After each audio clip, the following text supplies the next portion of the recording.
From Washington to Hollywood and right back to Wisconsin. It's Nite Lite with Pete Schwaba and Greg Bach. Connecting the dots on the stories shaping our world with smart takes, sharp humor, and plenty of personality. You know, I really expected more professional behavior from you. It's news and culture without the noise. Yeah, I'm on. Here's Pete Schwaba and Greg Bach. Dude.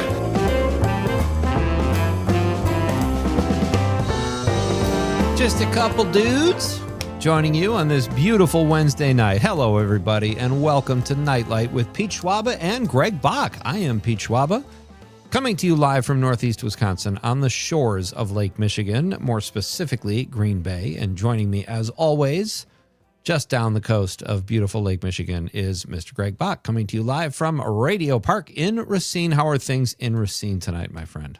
Peachy keen. The weather is nice. The day is fine, and so happy to be with the both of you today, as well as everyone listening out there in Radioland. It's great to have you with us, folks. We have a really fun show tonight. We're going to talk about some interesting topics, have a few laughs, maybe a few drinks, a few stolen moments. Let's just see what happens, guys. Let's keep the door open for fun. Oh, all right. Yeah. Okay. Then nothing says fun like keep the door open. Damn it. We are going to have fun if it kills us. Dom, how are you tonight? I'm doing great. After that speech, I'm so hyped. Nothing is better. That was my Vince Lombardi type style speech to get people riled up. And I thought for a moment there, I made Greg leave because he disappeared from the stream, but he's back. It's good to have you back, buddy. Hello. I changed my mind. I was like, man, this doesn't sound fun at all. I'm like, no, don't quit, I guess son. I'll stay. Don't quit. Stay for Dom, if nothing else. I understand your, contentious attitude toward me and what I just said, but stay for Dom. Dom needs he needs our guidance. I'm just contentious in general, apparently. That's what I've been told in various meetings. I'm a contentious boy. It's a lovable contention, though. Thank you. I don't think it's like... I'm irascible. Yeah.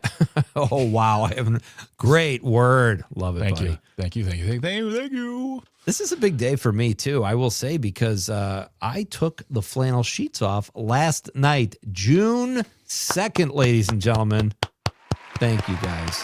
Thank you, Dom. Thank you, Greg. I'd like to thank the Academy. It's a big day, and it was a little warm the last couple nights, but up here it can be 38 at night sometimes. But I think we're out of the woods, so I'm very excited about that. Got the regular sheets on. Looking forward to a rockin' night of sleep tonight. You guys have a good day? Yeah, it was busy. It's just busy. There's always stuff going on. There's always and just when you think things are good, you're like, all right, cool. And you're like, oh no, I got to do this. It's just busy, which I guess in the long run is good versus just sitting on the couch or sitting at work to being like, what do I do now? For me, it was the opposite. Yeah, and it was just an all right day. It was kind of like lazy. I didn't really do much. I kind of just sat around. You usually don't. Dom, can I give you a piece of advice? Yeah. You usually don't say you did nothing at work. Besides work, it was just not nearly enough for me to do here today. It was like, it was busy work. Yeah. I get it. I get it. Part of it. I saw this great reel last night. This cracked me up. It was a guy who calls places that he doesn't work and says he's not coming in today because he wants to go fishing.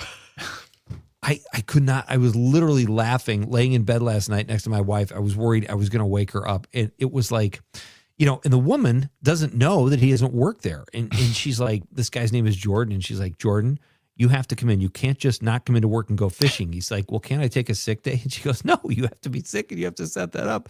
And she goes, if you don't show up after what you just told me, you're going to get dinged and get a disciplinary note or whatever. And he goes, well, how many of those do I get? You are missing the point. I mean, I just love watching people mess with people. I see there's two there out right now. There's one where it's just a smash of videos where people are being rude to customers, but there's actually nobody on the phone and the bosses are freaking out. They're like, what are you doing? And they're like, oh, all right. And the other one is a young lady who I don't know if she's from another country or she's doing an accent, but she messes with scammers. And they're like, what do they say? The one she always opens up with is like, give me your address. She goes, I'm not wearing a dress. I'm wearing pants. And it's just making these scammers lose. Because when scammers lose their mind, they go nuts. They swear, they get in your face as much as they can on the phone. But I like watching low stakes messings with. I don't want to see someone who's cool and nice get messed with. But those two situations, absolutely wonderful. Here for it. Love it. And, our buddy Tom Clark, very funny comedian, Milwaukee native, does that. He used to record himself. I saw him do this on Twitter where a telemarketer would call. He would just take his time with everything, and he'd be like, all right, hold on. Let me find my pen here. Hang on 1 second. He'd take like a minute, and he'd go, where is it? It's my favorite pen. I got to use. And he just holds the phone up, and the guy's losing his mind. It's so great. Like, I'm with you. I don't mind messing with those people. Yeah. Okay. So speaking of telemarketer, and this is one in the live world, not over the phone. So last night, I'm at the age now where the night's pretty much shut down. When I get done with work here, I go home, I get my pajamas, and I relax for a little while. Then I go to bed. At 8:40 p.m., there is a knock on our front door. Oh, no. And first of all, my dog loses her mind. Open up the door, and it's someone trying to sell us pest control services. You've got to be kidding. Who does that? 8:40 on a Tuesday night. To me, 7 o'clock's the cutoff. You can get people after work, after dinner, but after 7 o'clock, because you don't know the situation at a house. You don't know if there are little kids that are going to bed. You don't know what's going on. Right. 8:40, and it got to the point where I had to pick up Maybell and bring her into the kitchen. And my wife is trying to be very polite, but this person's not taking no. Like, we have a service already. And they did that thing that all of them do nowadays. They're like, yeah, we were talking to Tony and Rita and Steve and Carol down the street. I'm like, if you tell me about my neighbors, I'm definitely not working with you because I know this is not this. No, thank you. But finally, I just said from like I was probably 20 feet away from her in the kitchen where she was outside. I go, we're not interested. And that was it. Because I'm like, I was so angry. So angry. Limits and boundaries. Yeah, that's terrible. Don't even come to my door. If you see me outside, I just hate being solicited. I'm at an age, Greg, where I cannot be sold stuff. Don't try to sell me stuff. I know where to go if I need something. I don't need you in my face. I don't need pop-ups. I don't need door-to-door people. I'm totally with you on that. Let me come to you in the sense of, like, if you want to email, if you want to call. I get calling, like, And frankly, I understand some, and these are always young kids. They always look like they're off for college, and they're trying to make some money. I get that hustle too, but use some common sense. After 7 o'clock, 7:30 at the latest, don't knock on doors. 8:40, it's almost dark outside, and I was just so mad, and especially the fact that my wife said no at least 5 times. And they don't understand that you've heard all the sales pitches. Yeah, when they're out of school, it's like, how would you like to stop? I see you coming. Just knock it off. Stop trying to bully us into taking your services, Awful. Man. Seriously. It's just, so angry. Well, let's switch gears here and tell everybody about our great guest we have tonight. Joining us at 5:35 tonight, folks, will be a representative named Elizabeth or Elizabeth. We'll figure that Elizabeth. out. Yep. Elizabeth. Okay. She is joining us from Support the Prairie Land Defendants. She's going to tell us about a very interesting and troubling trial that's coming up. We'll get the details about ICE protesters that have been imprisoned. And it's a whole to-do down in Texas, and Elizabeth will tell us about what's happening with that. Second hour, I'm very excited to welcome Felipe Torres Medina. He is the award-winning humorist and writer for Stephen Colbert. He's also got a very successful book out called, Greg, this is your buddy. His book is called America Let Me In, a Choose Your Immigration Story. I'm actually fascinated to ask him about the title. Yeah. I want to know what that means. It's interesting. What do you... Okay. Well, yeah, you ask him. I was going to say, I'll explain to you, but realize he's going to be on, so he'll talk about that. I'll go right to the source, buddy. Yeah, exactly. So we got 2 great guests tonight. It's going to be another fun night here at Nite Lite. Got a great question coming up, but first, we have to get to some business, folks, and it's business that could put some money in your pocket. It's our Accelerate Your Summer multi-state text-to-win contest. We do these periodically here at Civic Media. They're an absolute blast. All you need as the listener is the app. That's all you need to play. I'm about to give you this hour's keyword. When I give that to you, text it in on the app, and you are eligible to win $100 and a Wisconsin Dells prize package. It's a great daily prize, and by playing, you're automatically enrolled or eligible, I should say, for the grand prize, which is a $250 grocery card and a $250 gas card. $500 of fun right there, guys. What do you think about that? Not use that right now, besides totally rich people. Crazy.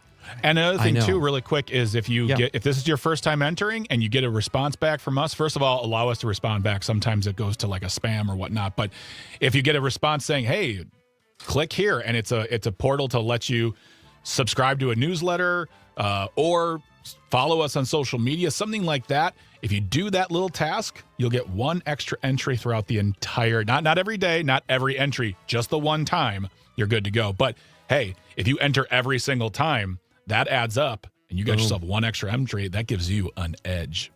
Absolutely. And winners are selected. You have 7 chances to win every day: 7 a.m., 9 a.m., 11 a.m., 1, 3, and 5, like this hour. And then again in the 7 o'clock hour, when we sign off, you'll have one more chance to win. But right now, in this 5 o'clock hour here at Nite Lite, our keyword, ladies and gentlemen, is wave. Oh, I should have let that build up. Sorry, Tom. What's that word, Pete? Okay. It's wave. WAVE, wave. So text that in on the app, and you have a chance to win really most excellent prizes. Good luck, everybody. Spelling counts. Capitalization does not. Absolutely. Wave. WAVE, wave. It's a great word. And here they come. Let's see. Brett from Brown Deer, Cheryl and Waukesha. Everyone's starting to text. There we go. I love it. So a quick reminder too, folks. Tomorrow night, yes, it's Thursday. Nite Lite Movie Club takes place in the second hour. This week's movie is Casino Royale, a great James Bond movie. Yep. Picked by our senior producer, Tucker Legursky. He picked this week's movie. We are going to discuss it tomorrow in the second hour, and we would love for you to be a part of that. We're going to talk about great lines, great action scenes, since it's a James Bond movie. We're going to talk about our favorite James Bonds over the years. There's been several. So if you can, check out Casino Royale before tomorrow night, or if you know it by heart, whatever. If you've seen it 20 times, just join the fun. We always love it when you guys participate. So Always. Yeah. Without further ado, I think we should get to our question of the night. Yes. Let's talk about the question. Okay, question. Question. Pregunta. Question. Question. Okay, I have a question. Questions? This question. Domanda. Question. Question. Questions. All right. Whether you are aware of this or not, folks, there's some serious emergency flooding happening in the Far East. I did not have a chance, Greg. I clipped this article and I did not really read it, but it did lead me to the question of the night. So, mea culpa. Our question of the night is: what natural disaster freaks you out the most? What are you most scared of when it comes to natural disasters? And I posed this. Oh, I was going to say, I'm sorry, I interrupted you. No, please.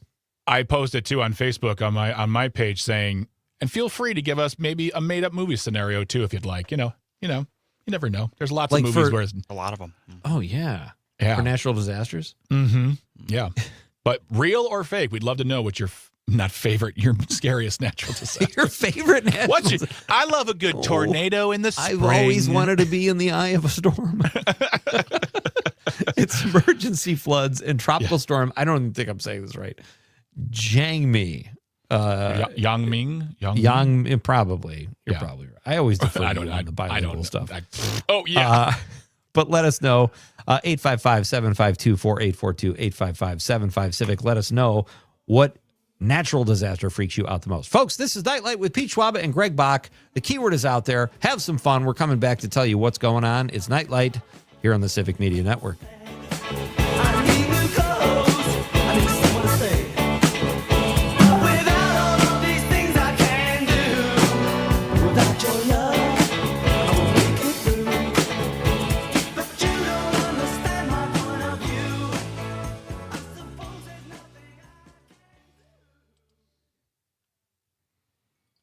Somebody have something unmuted.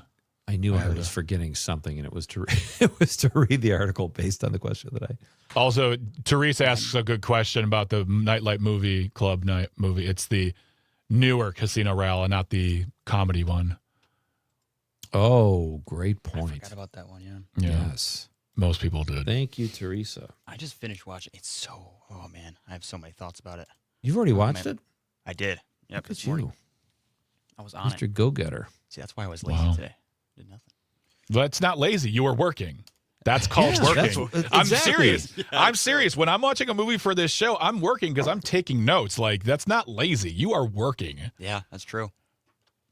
I'm going to watch it tonight. I've only seen it once. So I've seen it twice. I saw it in the theater, and I was blown away by it. And then because I'm not a huge, well, we'll talk about this tomorrow as far as like James Bonds go. James's Bonds is. But yeah, I'm going to watch it tomorrow. Tomorrow, man. It's nice to watch it day of too. Then it's fresh. Hey, when we come back, I'll remind people the keyword, and then you want to go into you want to start with the 60 minutes, Greg, or sure, or Mark? Yeah. Either way. I'll let you choose. Okay. All right. All right, guys. Then, with that in mind, 1 minute. Bah!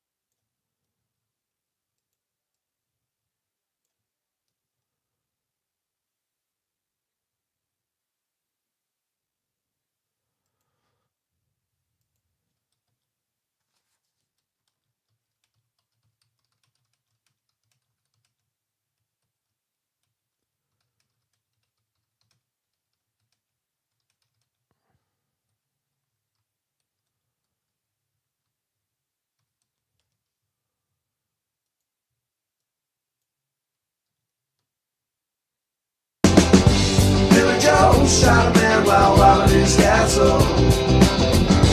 Bobby Sue took the money and run.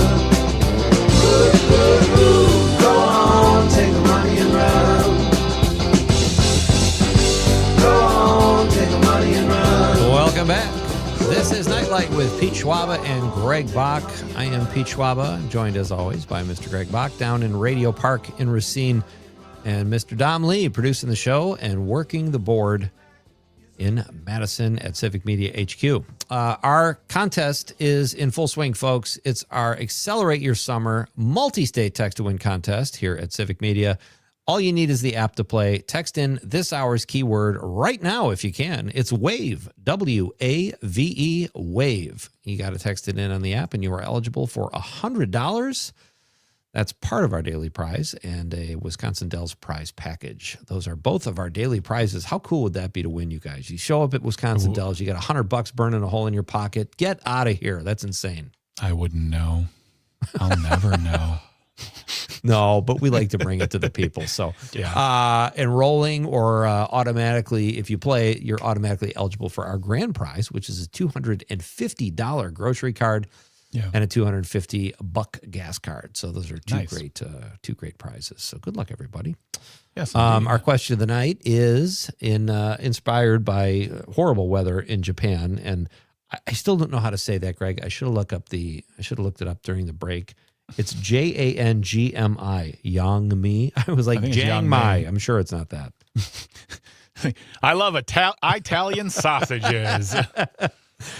So our question of the night, folks, is what natural disaster are you most scared of?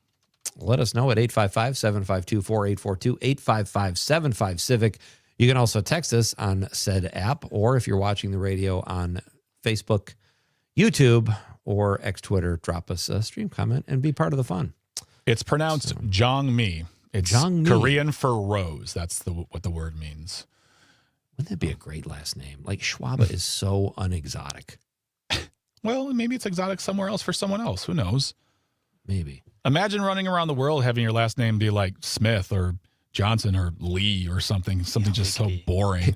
Here's what I know, though. You don't have to spell that for every customer service person you ever talk to. Fair point. I'm just kidding, Mr. and Mrs. Lee. I'm just being funny here. Christina, don't be mad at me. Christine, don't be mad at me, please.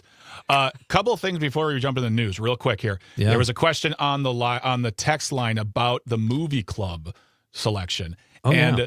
I believe it was Teresa who asked this question. Teresa in Madison, it's the Casino Royale from 2006. It's the James Bond with Daniel Craig, not the original one with Peter Sellers. So just want to make that clear. It's the more recent version. So we got to pick a Peter Sellers movie, though, at some point. Oh, Love absolutely. Peter Sellers. That'd be great. Just Pink Panther right there. Just Any of them. Absolutely. yeah, there we go. There we go. Yeah. So we got there's some things happening we should probably mention, Greg, before Definitely, we get to the news and get to our first guest. But what should we start with here? There's a couple. Trump is coming to Wisconsin. I know you guys have heard that, and this was interesting. It said this is in the Milwaukee Journal Sentinel. Yeah, it said his net approval reached -24. I don't even understand that. What is net? You're a poli-sci guy, Greg. What does that mean? Well, the approval. So there's asking people what they think. You take the number and you find that percentage. It's usually it's the 20s, the 30s, the 40s. It's in the positive. But in here, in this is the Marquette University Law Poll. This is a special one because it's nationwide. Most of them are usually in Wisconsin, but this one is a U.S. version.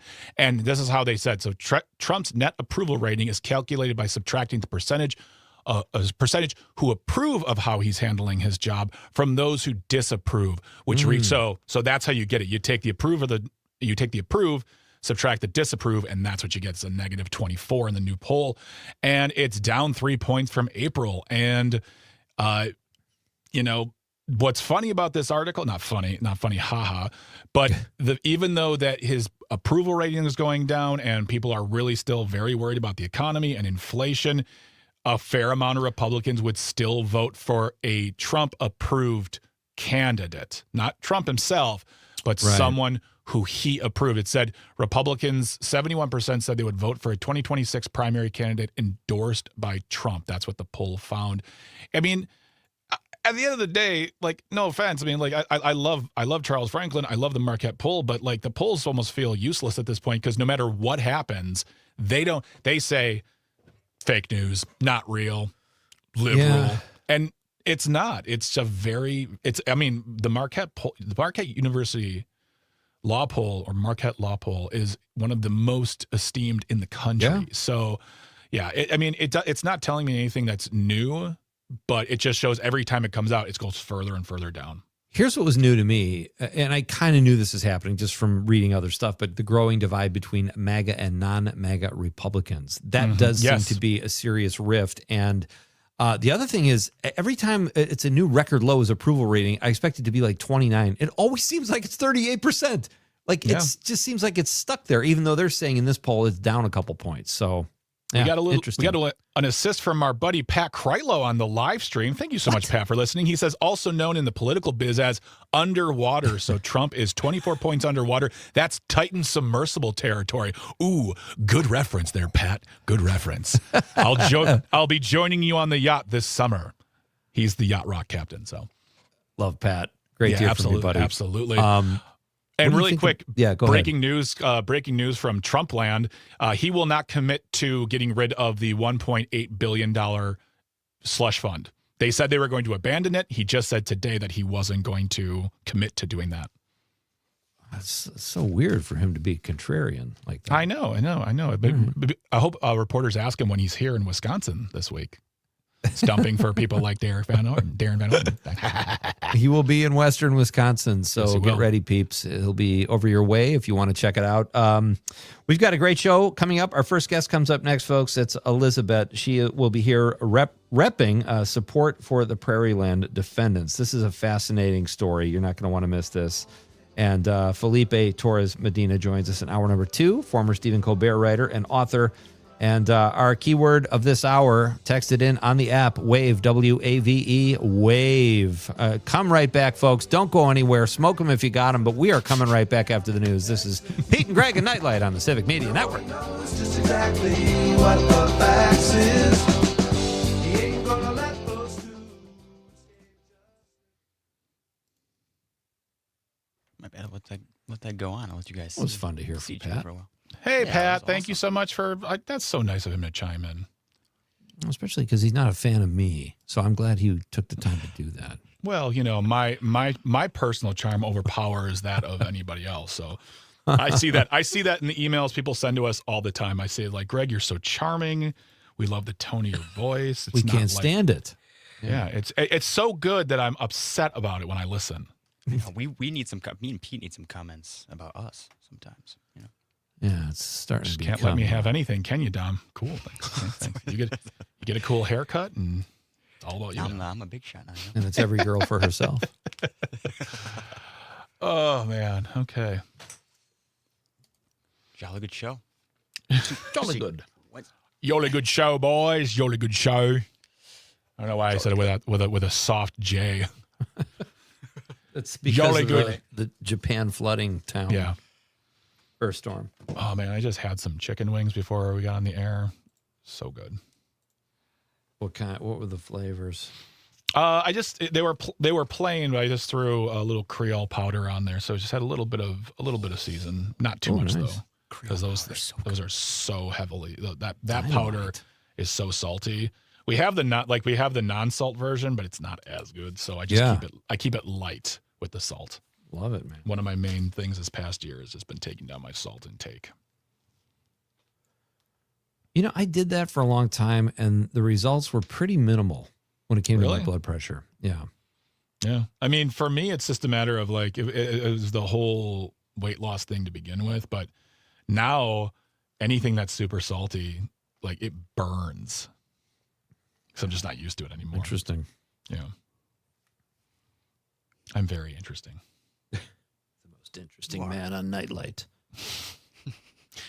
I have a 1 in 3 shot. A lot of text coming in. A lot of contest text coming in. Yeah. That makes me Just happy. texted you guys on the chat. Nope. Okay. No. Can you not see that at the bottom of the screen? Aren't you on the producer's version of this site? Well, I didn't know if it was, I thought maybe it was that. Oh, yeah. Gotcha. I see it. Gotcha. Yeah, I didn't. Go on, take them. And if for some reason we can always go into that other story. Right. And can do the other one too. We were going to maybe do. Yeah. Go on, take the money and run. Woohoo!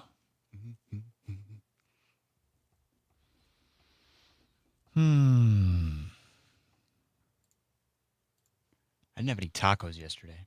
What? I went. Yeah, I know. I kind of. What? I don't know. I So just, it was just Tuesday? Yeah, it's just Tuesday. No tacos. It was taco-less. Felt so sad.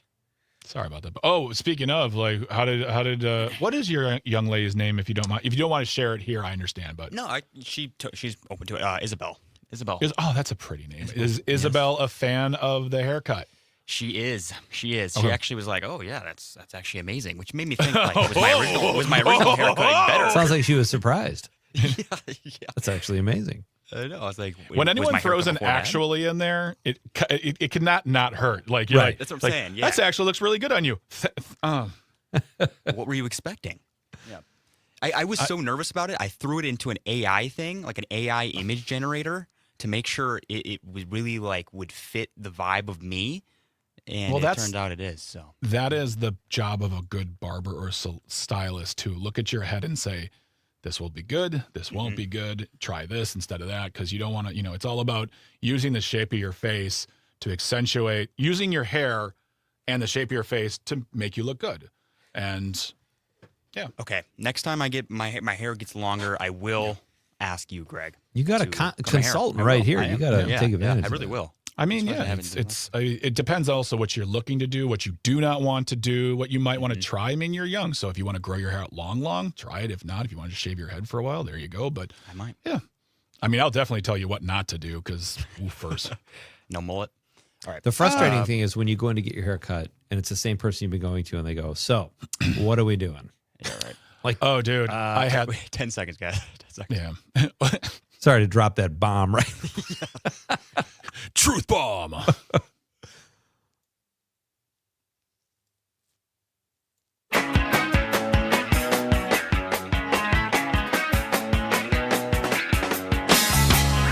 Just across the way, island lost at sea. Love the police. Awesome work, Dom. This is Nite Lite with Pete Schwaba. I am Pete Schwaba, joined as always by Greg Bach, coming to you live from Radio Park in beautiful Racine, Wisconsin. Dom Lee working the board in Madison tonight, rocking the new haircut. It still looks new, Dom. I will say that. Well, thank It you. looks like you could have told me you got a trim again today, and I would have been like, okay, that makes sense. Oh, man, I'm blushing. You got to Yeah. stop. Oh, No, enough.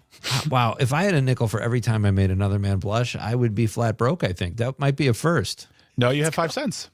Right now. 5 cents, that's true. But I would have already spent it. I already had it spent.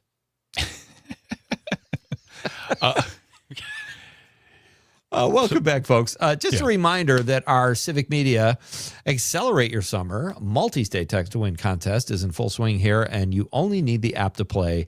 This hour's keyword, just a reminder, is WAVE, W-A-V-E, WAVE.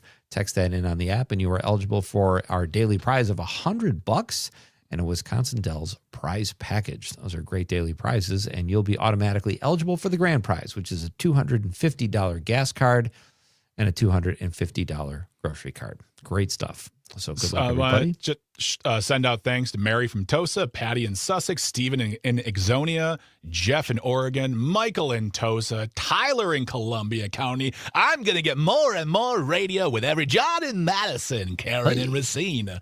But all those people have been texting in, so thank you very much for participating. We appreciate not only your participation, but listening to the show. It's very, very nice of you. Don't you hope like a winner comes from Nite Lite? Don't you hope we are the ones that send somebody to the Dells with $100 or I do too. Because I will never let anyone forget it. Exactly. Yeah, USA. Also, I want to send a quick shout out to Nick on the live stream, who's been very, very nice to us all show right now. Let's see. He says, "Hi, Pete. Greg used to pimp your show when he did mornings. Just started listening recently because I'm available to listen these hours. Love the show." Awesome. And he also goes on to say, "Schwaba sounds like a Serbian sausage, so it is exotic." There we go. I love that because I've had people say, there's a comedian called John Rigi from Chicago who went on to be a writer, and I remember I was opening for him and I idolized him, and he said, "Your name sounds like my favorite flavor of dessert, peach Schwaba. You have fresh Schwaba tonight. What flavor is it? Peach." And that stuck. And then there was a girl in college, Denise McWilliams, who said, she said, "What's your name?" And I said, "Peach Schwaba." And she goes, "Dang, I thought your name was Peach Cobbler." And I was like, Diane, who would ever Well, have if you that let me name? take you to the movies next weekend, I'll be Peach Cobbler for you. How you doing? We'll get right to the dessert. There you go. In Greg's There you radio go. voice. That will close any deal on any day, ladies. All right. Thank you, Nick. I'll keep that in mind. Yeah, absolutely. Well, I feel like that's $1 billion idea right there. I mean, Schwaba sausages. let's not think of taglines right now. It's just going to get really weird, I think. That could be a question of the night. That could be a question of the night coming out. Like Schwaba sausages. Tagline, give it to us. And it's just going to be a FCC non-compliant mess. Oh, no kidding. Those are the funnest texts to read, though, because you have to tap dance around all the smut. Yeah. You know. I don't know if you guys have ever done that where you're going to read a text without proofing it. You're like, so blah, blah, blah. Oh, I can't say that. Nope. Every show. Yeah. Every show. We are waiting for our guest, Elizabeth. We'll see if she shows up or not. She might have had a conflict, but when she is here, we will put her on. In the meantime, just a reminder, our question of the night is, what natural disaster freaks you out the most? What do you got, guys? You got earthquakes, you got tsunamis, hurricanes, earthquakes. Earthier quakes. Earthier quakes, you got tropical storms. To me, I say this, and I haven't even thought of my answer yet, or I haven't committed to an answer, I should say. But to me, the winter freaks me out the most. Skidding and slipping more than any of what I just mentioned. Yeah. Yeah. So, I mean, it's also what you know, too, because like a lot of those natural disasters we just don't experience. Right. So it's like all Stuff I have we is watch on reference TV. from movies and other people who've done them. You know, I've done a hurricane. What's up? But while we're waiting for Elizabeth, we can get into another story we wanted to talk about here. And this one just broke yesterday. And it spells more and more tumult for CBS. Scott Pelley is yet another casualty of 60 Minutes. And right now, as it stands, I think there's 2 hosts, a couple producers, and that's it. He was fired yesterday for being, for basically speaking truth to power. He's unhappy with the direction. He's unhappy with the leadership there. He said something. He was fired. Yeah. It's so funny too, Greg, because we talked about this last week, and we can ask, Felipe about this when he's here in hour 2, but why are they so sensitive? Like, I remember David Letterman, pardon me, this is almost an exact quote, because he would get unhappy with the network executives that were his bosses, and he said, "Ladies and gentlemen, because this network is run by monkeys," he said that. He called his bosses monkeys, and they were just like, okay, he's irascible, a talk show host, let him go. But these guys fire people. But that comes from the old school tradition of, like that's the thing is like Saturday Night Live, the old Tonight Show, late night television. If you're making the network money, just make fun of me. I don't care. Yeah. You're making me money. If I'm part of the joke, but that check clears, good job. The problem now is that because CBS isn't CBS, CBS is owned by Paramount, and they are trying to get into a deal with the Ellison boy. They need approval from the FCC. And in this story in NPR, they talk about the fact that part of the approval of, the Ellison buying CBS or buying Paramount in the first place for Skydance was that they had to get rid of Colbert. They had to what did they say here? They said they had to employ a conservative ombudsman as part of their staff to basically make it so that they weren't being too mean to the Trump people. They said that Barry Weiss has said that CBS and the news had gotten anti-Trump. That's not. I mean, here's the thing: is to me personally, I don't think they were being anti-Trump. They were merely reporting the news truthfully and well, as 60 Minutes has done for decades. And you can't keep playing that card. It's anti-Trump. You're saying bad things about a guy who says bad things about everybody. He calls half the country Democratic scum. So he's the one with the thin skin. That's what I don't understand about this. But you're right, Greg. There's 3. I think Leslie Stahl is still there, Bill Whitaker. And now supposedly they're trying to figure out if they're going to resign too. What happens with 60 Minutes then? Do they just put yes people in, or is it just go away completely? I think it's going to go away completely. And one of the other things this NPR article talked about was that they were saying, well, 60 Minutes is not keeping up with the modern days of streaming. It's like, well, I can watch 60 Minutes on Paramount Plus if I wanted to. I can watch 60 Minutes on YouTube. They are there. They are you can subscribe to them on social media. You can see them in streaming manners, and that's fine if you want to zhuzh up the look for the 21st century. But you can't say that and then say, well, this guy who's been with the company for decades simply saying we don't like what's going on, you're firing him because you say being insubordinate. I mean, say what we tell you to say or you're insubordinate. Yeah. That's not what journalism is supposed to be. And now they're saying, and I don't know, it is the most profitable news program. I don't know if it is currently, but has been. So he should be able to do what Letterman did. If he's reporting the news, what don't you like? Then it's just strict authoritarianism. If you're just not saying what they want you to say, even though it's making money and is, respected. Well, and I think that's the problem. If Paramount, Skydance weren't trying to merge, if these big corporations, these big billionaire executives didn't have business in front of the FCC, I think there'd be a lot less pressure. But since they all want to not conglomerate, they want to turn into one big company, one big media company, they need to keep sucking up to the White House. And they got to keep doing what I don't think David and or Larry Ellison would be doing any of this stuff if it was a different president, if it was a Republican president from 25 years ago. But because they have to be on their best behavior, I mean, in the article, they had to capitulate to the FCC to change their model. That's not how the free press works. Right. Period. And it's talked about the Washington Post in there as well.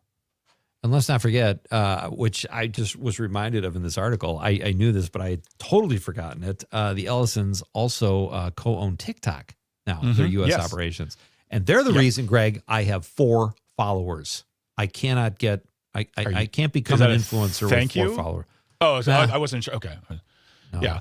And there's some comments here on the live stream I want to get to really quick here. First of all, Nick says, this is why independent media is so important. Absolutely.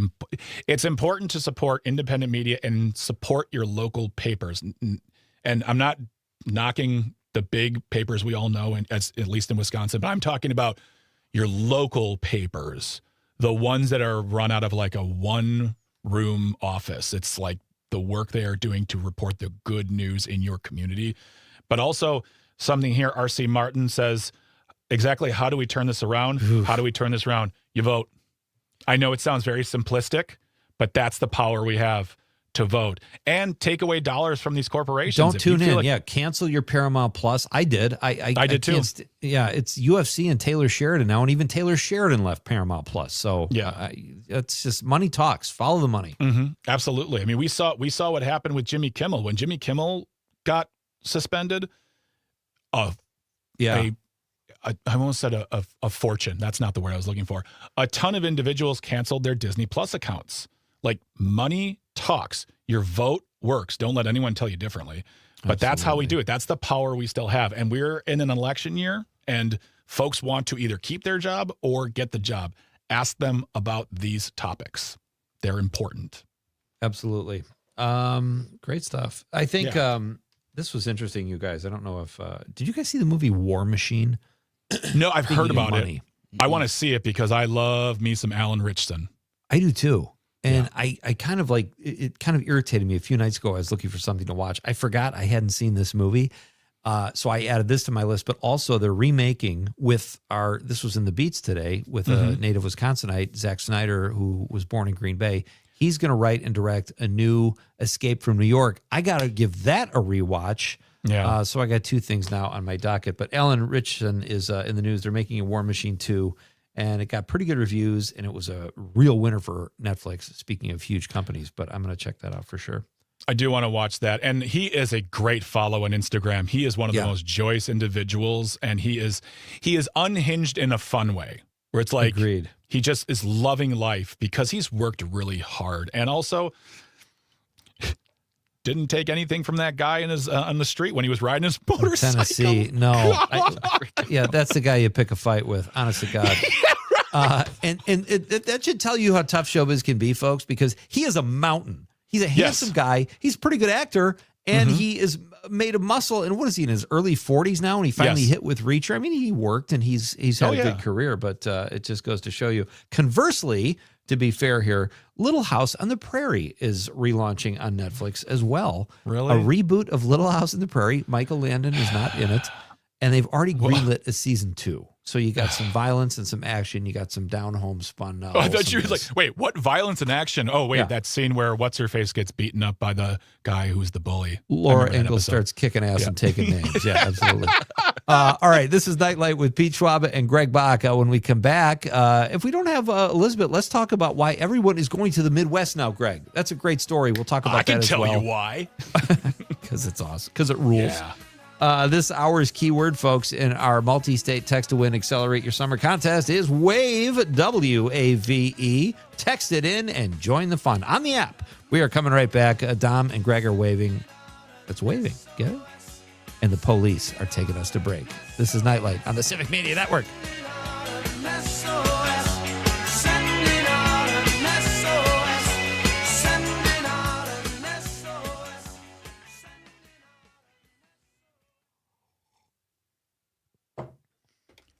I think I told you guys on the show like some time ago, I saw the police reunion shows like, oh my God, it was almost 20 years ago. It was Oh my recent God. too. Yeah, I remember. No, it was like 20 years ago. Oh my God, the police. Oh, that's not how you spell it. It's just police. That was in 2007 to 2008. Oh wow, they toured for for over a year. Holy cow. That's a long time. I got to send you that. I'll send you that link of Sting singing with Springsteen and doing somersaults. It's pandemonium. It was crazy.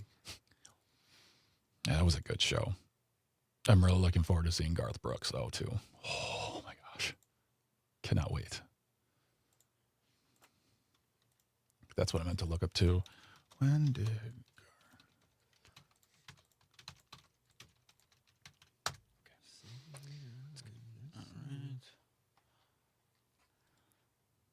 All right. I copied and pasted all the text too, so there should be. Okay. Oh, sweet. It's all here. Oh, no. What happened to my screen? Oh, no. There we go. History.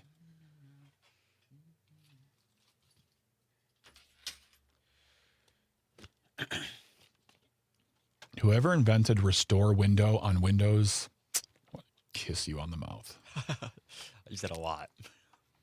I do that too when I'll like force quit something if I want to shut my computer down, but I don't want to lose all my 8,000 tabs I have open.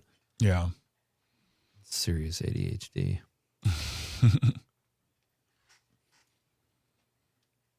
This going to see Garth Brooks is a little over 30 years in the making for me. Really? Yeah, I went to go. I'll tell the story after the concert, but like I have a story that involves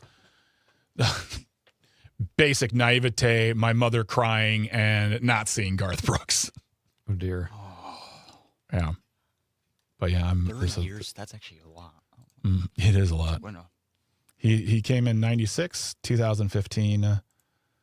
I'm just surprised he's going to be at the amphitheater. It just feels too small for him.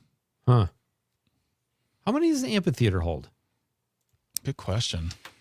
I thought that was like a 20,000er.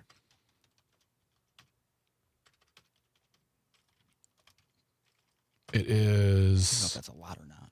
It's 23,000. Interesting. Okay. Right So there. Bradley Center. I haven't been there in ages. Yeah, I guess 20,000. Okay, so it's actually bigger. Okay. In my head, a basketball arena is bigger than the Right. amphitheater in my head. But yeah, okay, 23,000. And both shows sold out like in moments. 10 seconds, guys. 10 Okay. seconds.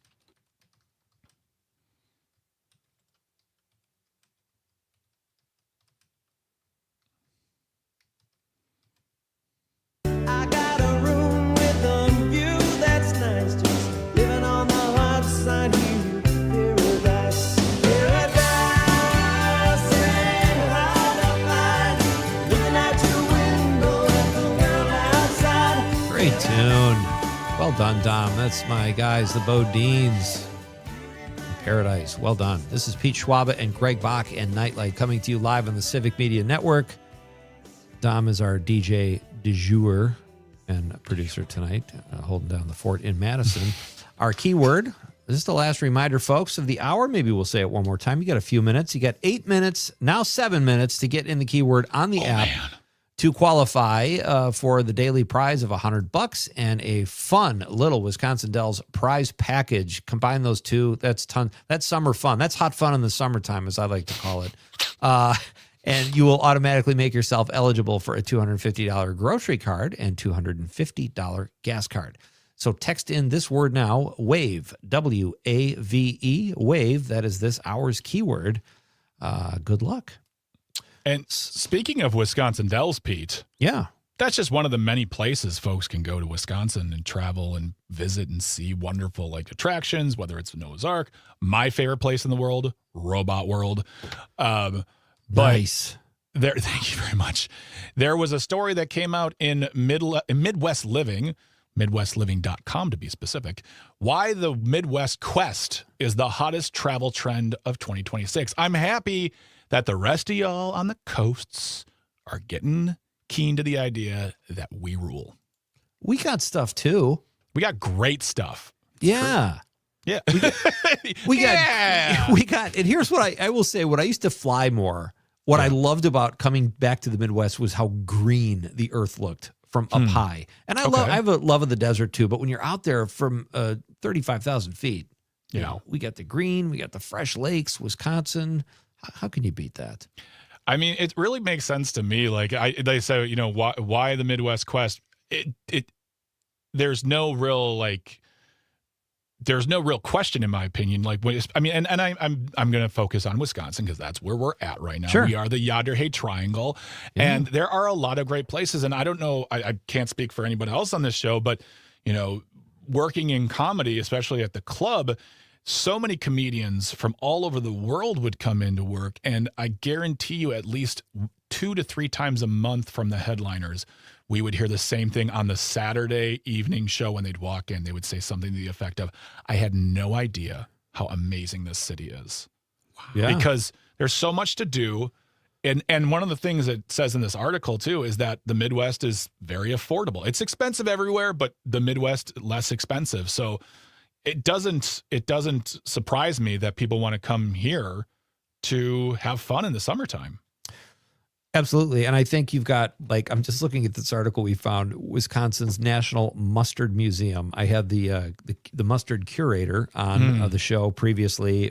Minnesota's got the Spam Museum. Hey, those are great. But to me, what makes the Midwest great are the freshwater lakes. And in Wisconsin, that's what we're known for. And our pal Frank Anderson, who founded Wisconsinology.com, Frank is so funny because he always brags about how Wisconsin really has a lot more lakes than Minnesota, even though they're the land of 10,000 lakes. Yeah. I don't get into those petty.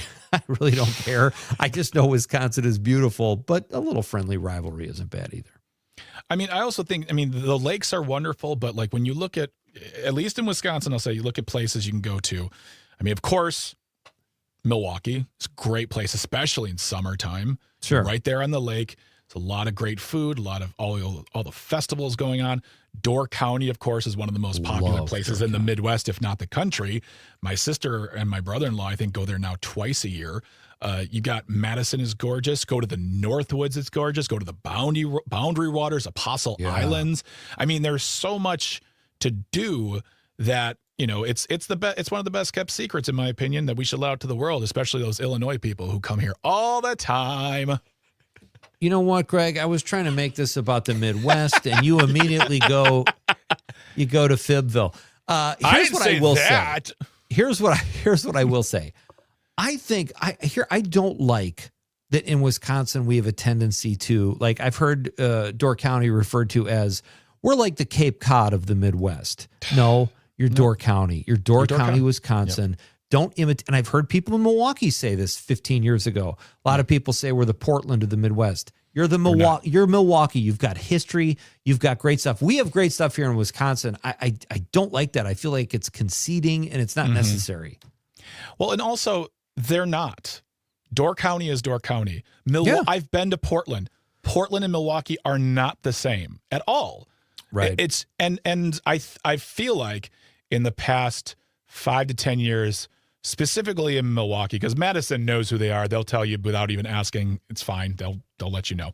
But in Milwaukee, I feel like they've really started to pick up a sense of identity and a sense of confidence that, like got good sports teams. We got a good arts scene. There's great restaurants coming up. Music. They don't need to be like another city. They are their own city. Wisconsin is not the Midwest whatever. We are Wisconsin. Minnesota is Minnesota. I just feel like own your identity, and it's great. And that's why people are coming all over the country to the Midwest. It's wonderful. If I could just get another pitch in for Christmas City, USA, that will catch on. I guarantee. I have people, I posted a video on Facebook, just a little funny thing about me flagging down the postman who ignores me. And people are like, and I mentioned Christmas City, and people are like, Christmas City? And I'm like, yes, let's go. We need an identity here. Logging is not a thing anymore. It's been 120 years. Christmas City. So you're right, Greg. We all need our identity. We're just asking Santa to make his summer home in Marinette. He'd still freeze. And the Mushroom Museum is really good. The Mushroom Museum is amazing. It's very cool. Great. And Dom, and for the last plug on the Mushroom Museum. It's so good. Dom thought you were going to go after Madison right there. That's when he started going like, "Oh no, this. just Madison. Madison has confidence. They got bold confidence. They know they know who they are." Greg loves to pick a bone. That's what I'm not picking a bone. That's true. Illinois, no bones pick here. Madison. Oh well, Illinois. I mean, whatever. Oh, the Bodines and are Chris, taking we have way more lakes than Minnesota. Chris, take that. Yes. Yeah. Who are you saying, Chris? Chris on the text line here. Chris Casper, our buddy. Oh, I thought it was Casper. Okay, we'll get into that too. The news is up next, folks. Text in the next 10 seconds. WAVE, WAVE, WAVE on the app. And our question of the night is, what natural disaster freaks you out the most? We are coming back with our favorite Colbert writer, Felipe Torres Medina. It's Pete and Greg, a Nite Lite. Ooh. I totally spaced. I'm like, oh my God, it's 50. I got to get out of here. Yeah, that happens to me all the time. All right. Well, that was great. That was good. Those two segments were great. I have my thoughts, and I'll share them afterwards. Oh, that was fun. What does BWCA mean? The UP has Sylvania, which is a miniature version of the. I don't know what that is. I'm afraid to look it up too. Where's that? It's Mark from Prairie du Sac. Let me look. Miniature version of. Huh. I don't know. Don't get me going on the Wisconsin. But wait, Casper's a Vikings fan. He's a But Minnesota he's guy, not- but he lives here. He is a Minnesota guy. That's what I thought. Okay. Yeah. So maybe he would come back and come back at us and say, no. Oh, I hope Mike got his proper keyword in. Yeah. Paradise. Looks like Sylvania is just like a wilderness. But what does BWCA mean? The BWCA for paddlers from Madison. Oh, it's like a canoeing or I think it's like a canoeing kayak sort of like area that you can society. go. Yeah, similar to like a wilderness preserve and stuff like that. Canoe? I don't know. I mean, I have computers right in front of me. I just don't feel like it. John Murray's got the gloves off. We'll have fun with that. Oh, what happened? There's so much going on here. Winter kills almost everything. 400,000 people plus Schwaba and cockroaches and bedbugs survive. Sometimes I wonder if we actually have fans. It's just We'll be your punching bag. Yeah, exactly. Thank you, Nick. Boundary Waters Canoe Area. Nick is just like our intern. You can make him the official intern of Nite Lite. Boundary Waters Canoe Area. Yeah, I love that. Thank you, Nick. You answer to Dom, Nick, and you have to tell Nick. I answer to you, man. Hey, if really if trying I to were help you here, Dom buddy. right now, you know what I'd say? Yeah. I have to tinkle. I'll be right back, guys. That I don't talk like that, though. Oh, here comes Chris with a Reddit post. Trying That to doesn't change it. count. Oh, I thought that was somebody. Why Wisconsin claims incorrectly to have more lakes. I'm not listening. Fake news. He's just Fake news. He's trying to sway us. No, he's not swaying me. We got to stay strong. He says, "Hi, Dom." Hey, Nick. How's it going, man? Hey, Nick. Oh, it's just a guess. He just made a guess on what that was. It was a confident guess, though, Nick. If you hadn't have said just my guess, I would have believed you completely. All right, now I got to look this up here. Y'all classify puddles as lakes. Just saying. Well, y'all classify the Vikings as a football team. Just saying. I love making football burns. I do not care. No, Nick is right though. Boundary Waters Canoe Area Wilderness. You're exactly right. That's awesome. It was a Love good, it. educated guess. All right, Greg, we're coming back in 2.5 minutes. 2 minutes. I want more chicken wings. All in due time. Are you going to 1 have hour tacos is ready tonight? to Are go. you going to have tacos tonight? Do I want to make them though after? I think so, yeah. I think I will. You should make food. I have Make food. meat. Is your refrigerator full of food right now? Does that have food in it? It's halfway full. It's not fully full because that's just a lot of money. Oh, But no, it's a lot of. Well, can I give you one piece of advice? Yes. If you have time, of course. This is, of course, coming down to time. Right. Don't go big grocery shopping. Just go on a Monday, buy yourself Quick. groceries for Monday and Tuesday. Yeah. That way everything stays fresh and you get to you'll make stuff because there's so many times where you buy, tons of groceries and some of that stuff just sits in the refrigerator and then you got to throw it out. And that's I do not like throwing out food. So Yeah, and keep I do that a lot, refrigerator too. half empty or full, depending how you look at life. Aldi. Always go to Aldi. Boom. Keep that the best quarter in your place to pocket, go. baby. Who I'd never do too, which is not a good. Every time I go there's somebody who just hands me their cart. That's it. Yeah. See, that's a good. I know. Yeah. I do that too. Yeah. So I am a Although good sometimes I Samaritan, just go guys. there and put everything in my arms. That's crazy. So, all right. All right. I'm just going to sit here by myself then, I guess. Good luck. Bye. That was slick.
Trying to make sense of the world?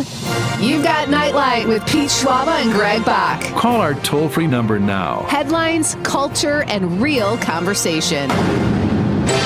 And now, our feature presentation. Here's Pete and Greg.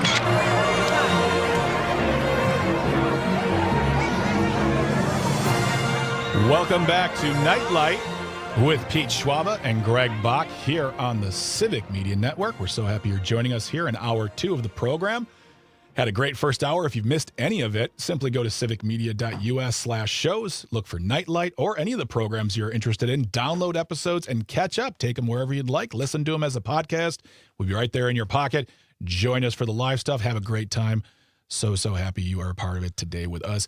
Folks, we had a really good first hour, had a lot of fun, but we're looking forward to a fantastic second hour. We'll be getting to your comments on our question of the night, which we'll get to in a moment, but then we'll be also English, interesting. We'll also be speaking with our guest tonight, Felipe Torres Medina, an award-winning humorist and writer. He's an author, and he was a writer for The Late Show with Stephen Colbert. We'll be talking about his experience there, as well as his book, America Let Me In, Choose Your Immigration Story. That's all coming up in just a little bit. And then we'll wrap everything up with the nightcap.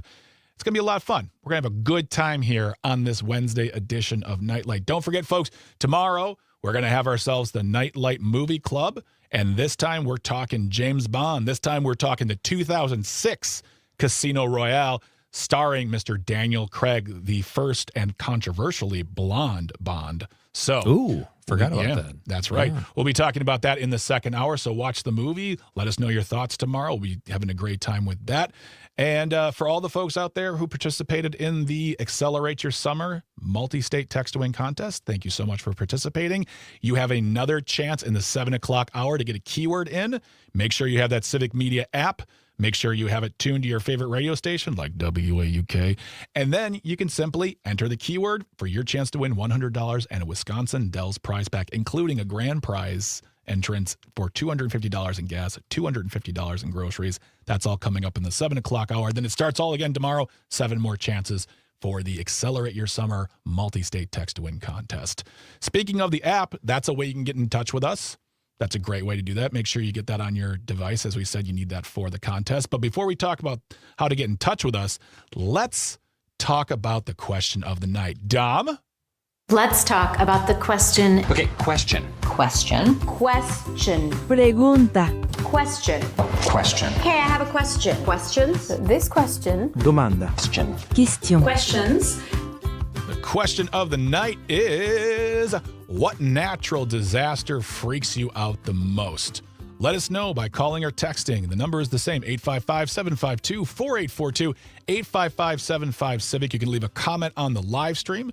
We are currently streaming on Facebook, YouTube, and the platform we still call Twitter. Also, again, as I said, you can get on the Civic Media app. You can call, you can text, listen live, get news stories. It's really great. It's absolutely free. And if you ever want to email us, Nitelite, Nitelite, at civicmedia.us. Go old school. Let us know your thoughts on a topic, a guest, how we're doing. Even if you don't like us, we read them. We take them to heart. But that's right. Nitelite at civicmedia.us is a great way to also get in touch with us. And so let's kick it off. Pete, what about you? What is a natural disaster that scares you? Well, I think, you got your basics, right? Your floods, your landslides, your avalanches, tsunami, hurricane, tornado. I forgot about wildfire. That scares the living daylight. Like if I was in a wildfire, Greg makes light of my fears, but that would freak me out. And I think winter. I think a bad blizzard. The idea of freezing to death. And I knew somebody who, I don't know if you guys remember this storm like in 2010 or 2009, where people in Chicago, I was reading about this because I still lived in sunny California. I was reading about this horrible storm. People left their cars on Lakeshore Drive. One guy who was a family friend walked out of a bar because he wanted to see this phenomenon and drowned in snow. What? Yes, it was, you get disoriented. It's like flying through dark. And I think either a blizzard, the extremes, a horrible blizzard or a terrible wildfire, both awful ways to go. I saw a few years ago in Atlanta, they had something similar where there was snowfall, and in a lot of those southern cities, they don't have the ability to plow. They don't have the equipment because they don't generally need it. People just left their cars on the freeway, and they were like, "We'll come back tomorrow. It's fine." I'm like, "No, okay, cool. Can't you guys just invest like maybe something for like one plow for the freeways?" But yeah, I mean, that's absolutely craziness. And what's interesting, you say that drowning in snow reminds me of a statistic that our old friend Brittany Merlot gave me when we were talking about snowfall, which was 1 foot of snow equals 1 inch of rain. So when you think of something like, 4 or 5 feet of snow, that's a lot happening right there.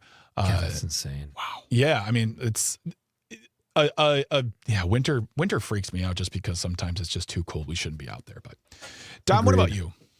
Well, first off, I was a part of that blizzard in 2009, and yes, it was very, very. It was bad. It was very bad from what I remember. But I would say, oh man, I was gonna say wildfire, but I think I have to also go tsunami too. Tsunamis really freak me out because there's so much like nowadays there's so much coverage of them. So I see them. You see them all the time. Yeah, they're just so scary. I've never had to deal with one, but I would be really freaked out if I ever had to. No. I feel the same way about tsunamis because I feel like it's the second thing that comes. Like you see things like earthquakes or hurricanes, and then like it goes out to the ocean and something happens, and they're like, and a tsunami's coming. It's like one natural disaster that follows another one. So yeah, tsunamis terrify me. So I did laugh when Dom said I was part of a blizzard, which I was going to say you were a snowflake or what? How did that work? You worked at Dairy Queen? Come on now. Just take the thing and just turn it upside down. Like that. Greg, what about you? I just said it. Oh, that was your okay.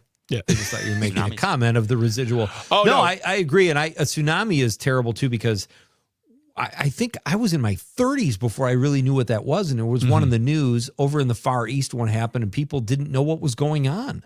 Yeah, and a guy I knew here is like, "Well, didn't they know that the water's?" I go, "No, if you never had experienced one, you wouldn't know what was happening." You know. Also, you should never approach a natural disaster where people are hurt, displaced, and or killed with that kind of attitude. Like, what are they? What are they supposed to do? Like, get in a plane and all leave the entire country? My goodness, people. Exactly.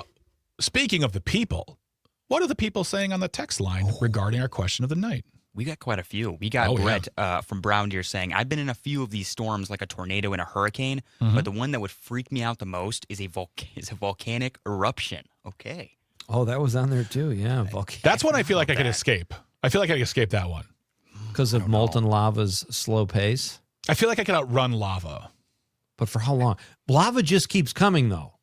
If you get to the high ground, though. If you just get to a high ground, like get to a roof of a building. Take me to the closest Jimmy John's. Just get to the top of the roof, and you're going. Lava can't touch me. It's like a slow Jimmy tsunami. John's, typically one story, though. I would aim higher. Literally. Know. Yeah. All right. Brett also said, put money in my pocket. I'm going to the Dells, and my wife is $100 richer. Easiest $100 I ever made, and I didn't have to get naked to make it. Okay, Brett. There we go. Thank you, Brett. Yes. You don't ever have to get naked. Sometimes you just want to. I guess so. Worst natural disaster? All right. We got Tyler. Me naked. Wearing a bathing suit in the shower. All right. We got Tyler listening in on WMDX says, earthquakes, I like the rave environment of a good storm, but at least I know it's coming days out. Very true. Very true. Yeah. We also have Karen from Racine says, wildfires are very scary. There we go. Wildfires. Sorry. We got, let's see. We got John from Madison texting and says, for Pete and Greg, one of which would be rough in the heating climate, polar slide sloshing the big ponds. I don't even know what that means. I don't understand that either. I don't know what that means, John. I need clarification. John Murray above him too from Madison says tsunami or flood. Tsunami or flood. Wow. Yeah. And then flood's scary. John also is saying, but the big killer diller is an asteroid hit. Okay. It's not the only one to say that, by the way. Where else? Did you get? You'll see. Was there thievery at play here? No. It's just a common thing, like being hit by an asteroid. Yeah. It's a common thing. Yeah. Oh. A common fear. Does it feel like you're the only one that hasn't been hit by an asteroid this week? Have you recently been hit by an asteroid? Well, call Deloitte, and Ribbons. We're here for your asteroid Call needs. Lionel Hutz. Sorry, I apologize. I was trying to be funny there. Fail. We still got a few more John Murray texts. He says, "Here comes the decade of the coldest winter ever, Peter. You are right. Winter is the scariest of them all." It's awful. Because he refers to you as scary. Peter. I'm always like, who's he talking to? I know. John is one of the few people that calls me Peter, and I'm okay with it. Not that I wouldn't be, but yeah. There we go. And he also says the winter kills almost everything. We need to start 400,000 taking people. John Murray's text and just slamming him into one big text. Like an asteroid. Yes. We'll do it right now. The winter kills almost everything. 400,000 people plus Schwaba and cockroaches and bed bugs survive. And then he says the Burl Ives snowman from Rudolph will not be cruising around and making us smile. There we go. Dude, John's on fire tonight. Wow. Okay. He's on wildfire tonight. Just because it wildfire. I request that song as a bumper. Pete, what do we have on the Facebook page? We'll get to more text in a little while, but let's get to the Facebook. We've got Scott Tom, one of my favorite Madisonians, says, earthquake in Shaky Town. We got a big old convoy. Ain't she a beautiful sight? No idea what that means, but thank you, Scott. It's always great to hear from People are just speaking their own language tonight. This is stream of conscious text night tonight. Mike Desitel says, my sister passing gas. Wow. Oh, boy. That's some serious wind in that house. All right. Thank you, Mike. And then Ian MacArthur put a laughing thing like, don't laugh at the fart jokes, Ian. Come on. Mike's better than that. Vince, jokes are funny. Vince says aging. Oh, I'm with you there. Robert Bro says global warming. I don't know if that's a natural disaster, but yeah, it could be. Sure. Sean says populism. Oh boy. Okay, now we're really philosophical. Yeah. And then Amanda says a sinkhole can happen anywhere at any time for any reason. No one knows. I'm scared now. That's true. That scared me. Ian says solar flare. Layman Rob says with work ice storms. Yeah. Yep. He does a lot of work outside. Oh, okay. That makes sense. And then Andrew Brown says Trump's 250 concert. The big 250 concert, more like a rally. Am I right? He's just going to talk. Yeah, he's going to talk. He's going to recite his poetry. So prepare to be dazzled. Sydney Politics on the live stream says, I used to think the movie Twister was about a sentient tornado that was attacking people, and that set the stage for my fear of tornadoes. Happy New Year. I saw Twister in the theater when it first came out, the original, and I will say this, it was so well done with the sound, I thought a tornado was going to rip the roof off of the actual theater. It was so impressive yet scary. Which has happened, actually. During a tornado, a theater got its roof ripped off. I can't remember when that was, but yeah, that's pretty scary stuff. Very, very scary stuff. You know what isn't scary, though, guys? What? Our next guest coming up in just a little bit. See what I did there? That's called a segue. That was an amazing segue. Well that done. Was and he's going to talk that, about, you know who he's going to talk about or who he used to work for, Greg? Steve Colbert. Steve Colbert. Oh, I love Steve Colbert. All right. Well, no relation to Steve Wonder. Stevie Wonder's real name? Steve Lind, by the way. All right.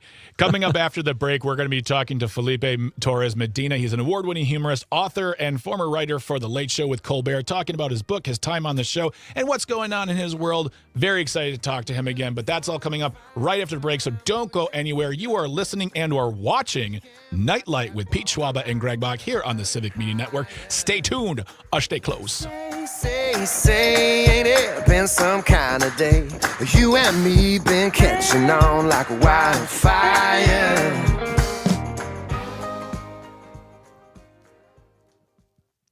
That was not the wildfire I wanted. I knew it wasn't. I didn't know which one it was. Yeah, it wasn't bad. I wanted the best wildfire. Dude, whatever we do, we cannot forget to read Andrea from Madison's text. That is the creepiest thing ever, and I agree with her. Oh, yeah, I just saw that. Okay, cool. All right, let's... we have Felipe as well. Hello, Felipe! Hey, guys. Hey there. How's it going? How's it going, my friend? Good. How are you guys? Peachy keen. Very well. I mean, I am. I can't speak for these other ne'er-do-wells. I'm doing really good. Really good. Great to have you. Great. I'm so happy to be here. Yeah. All right, Felipe, I'm going to give you the quick rundown here. Cool. You're on for 2 segments. This first segment is 7.5 minutes. The second one is 14 minutes. I'm going to be giving time cues. So this is 3 minutes. that is 2 minutes, and that is 1 minute. When it hits 1 minute, kind of wrap up whatever your last thought is, because we do have hard breaks. We got to get out at a certain time. All right. Cool. I love Dom. You came across so like kind of a hard ass there. Felipe, listen up. There'll be one briefing. Felipe, I didn't mean it. We have some rules here. I hope you read the materials that were sent to you. There will be a quiz. I didn't mean to, Felipe. And that was very Wisconsin of you. I'm so sorry. No, it's fine. I certainly don't feel yelled at, and it's fine. I'm okay. Tom, seriously, I feel man. so bad now, this is the third guest this week you've made cry. I know. I got really. Yeah, it's the hair. I don't know. It's the hair. It's really turning into a tyrant. You looked way too like you look like Sergeant Hulka with that haircut. Like, good Lord. All right, we have about 40 seconds, guys. 40 seconds. Awesome. Hey, Dom. Sorry about the whole Sergeant Hulka thing. Hey, Dom. I regret nothing. He's crying.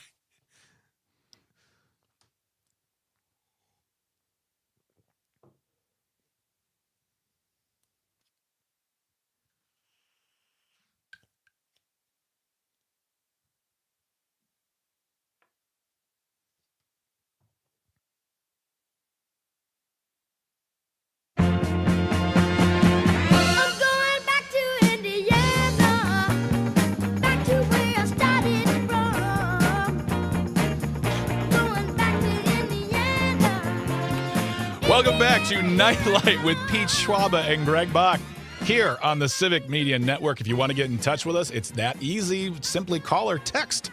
The number is the same, 855-752-4842, 855-75-CIVIC. Leave a comment on the live stream. We're currently streaming on Facebook, YouTube, and the platform we still call Twitter. Still ahead, we'll be getting into the nightcap where we will read more of your text messages and talk about what we have learned. So stick around for that. But right now, very excited to bring on our next guest, actually our first guest for the evening. He is an award-winning humorist. He is an author of the book America Let Me In, a choose-your-own immigration story.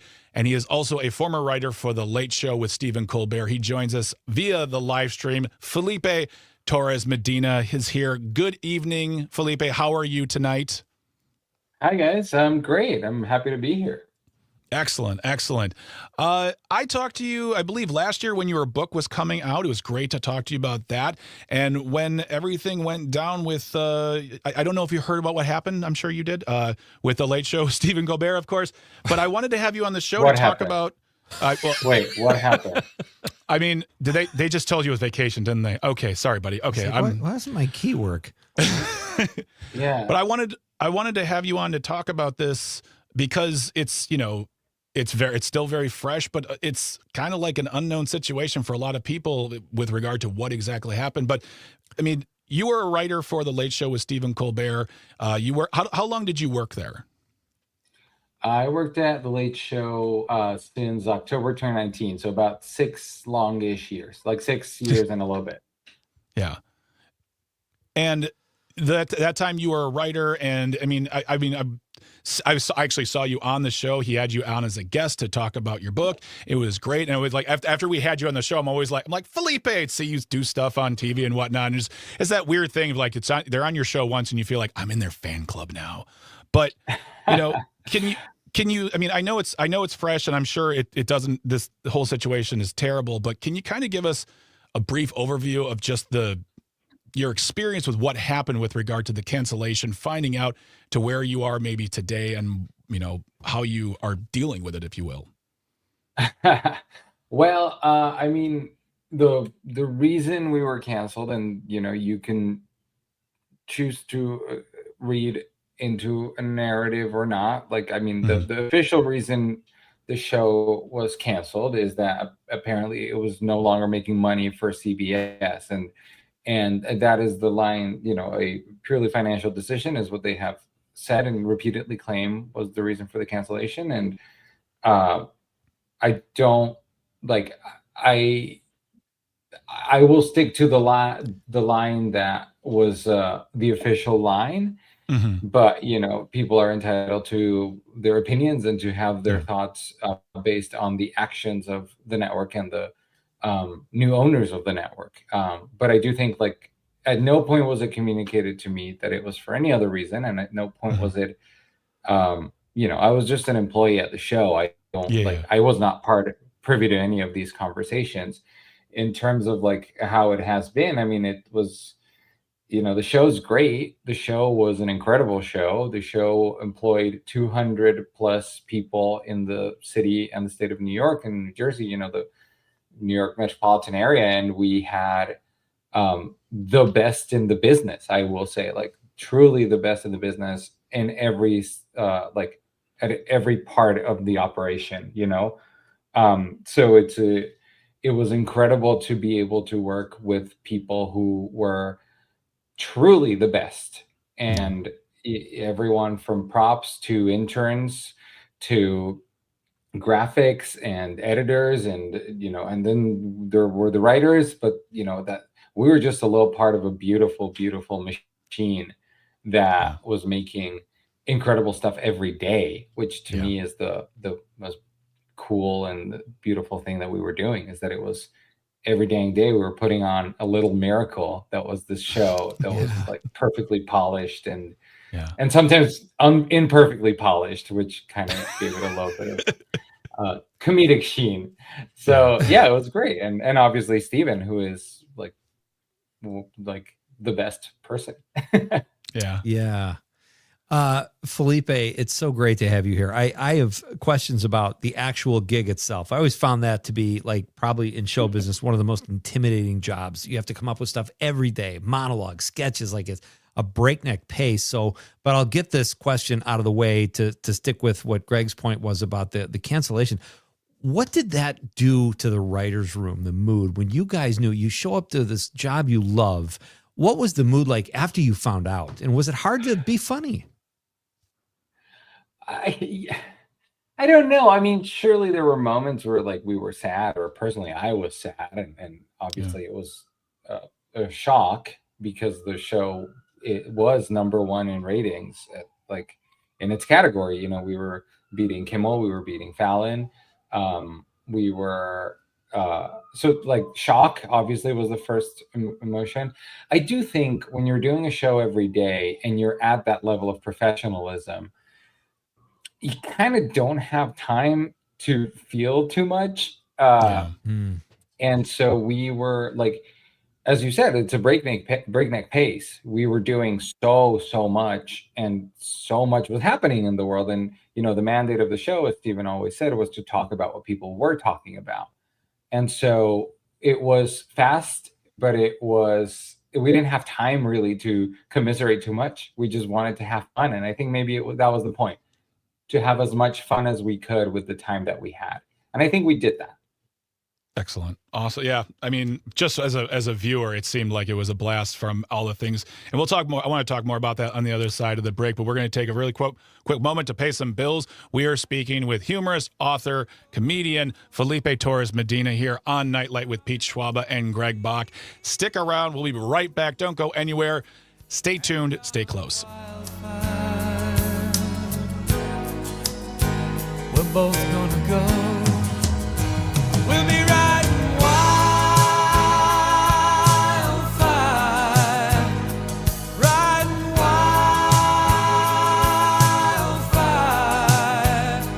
riding wildfire.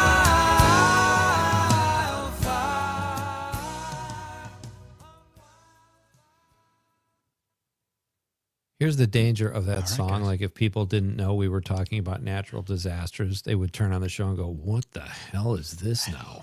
They would just say we have a really good taste in music, because that Who's is slow dancing? Hey, maybe I'm slow dancing up here in my noodle. Indeed. The negatives. Hey, Felipe, do you know, I assume you know Paul Mercurio? Yeah, of course. Yeah. Paul was our warm-up comic. Oh, he was. Okay. He was on the show a couple times, and I know he did a one-man show that he brought to Wisconsin. And so I actually texted him a couple weeks ago. We were trying to get him on the show as well. But yeah, nice guy. Yeah, he was our warm-up comic the whole time. I think I think he was also the warm up at the Report and on the Daily Show, and I think they appreciated that he was good at it, so they just kept him along. That's always a job that's intrigued me because, like, no matter what kind of day you're having, like, you can go on stage and do stand up and whatever, but like when you're a warm up comic, you're always happy. You are the happiest of happy. Yeah, and you have to be so different from the host as well. Like, I do think that you have to create a difference to warm up the audience, but not be like, I don't know, the funniest person in the room, but also not also like, you have to give them something different. It's such a hard job. I view it like being and this is not an insult to them because I know a lot of them do. Like, I feel like in my head, it's almost like a cruise ship comic where your humor has to be broad and fun, and people are just like, yeah, we're having a good time. Whereas, like, I can't come off as like, I'm not saying I don't want to come off as dumb, but like, I'm not going to sit here and tell a Trump joke. I'm going to be like, cats are different than dogs. You get to do all of those terrible, if you want, you can do all those terrible stereotype jokes because they'll love it. They're there they're having fun. I mean, that theater is beautiful. I got to see Letterman get taped. Oh man, 2010. It's a beautiful, beautiful space. It's gorgeous. That is one of the things where I'm like, oh no, what's gonna happen? Yeah, it is. I was beautiful. Yeah, I was just happy to find out if I'm not mistaken, they're going to be the stage is going to the Broadcasting Museum. Yes, in Chicago. Yeah. So our whole set, I think, with the desk and the chairs and some of that stuff is going to Chicago. Fantastic. All right, cool. I'm going to go grab some water real quick, and we're coming back in what, 2.5 minutes? In 2.5 minutes, yeah. Rock and roll. Excellent. See you in a bit.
Welcome back to Nite Lite with Pete Schwaba here and Greg Bach. I'm Greg Bach too. Sorry, I'm on the show as well. We're here on the Civic Media Network coming to you live from all over Wisconsin. It's the Yoder Hay Triangle. Thank you so much for joining us.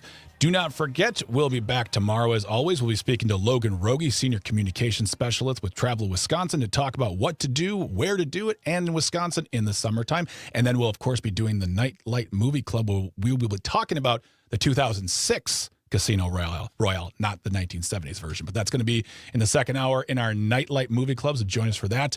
And do not forget, also, after the show is done in the 7 o'clock hour, you will get the final keyword of the day for our Accelerate Your Summer multi-state text-to-win contest. All you need is the keyword, the Civic Media app, and your chance to win $100 as well as a Wisconsin Dells gift card. Or, sorry, Wisconsin Dells prize pack. I can talk. I swear to God, everyone out there, I know how to speak.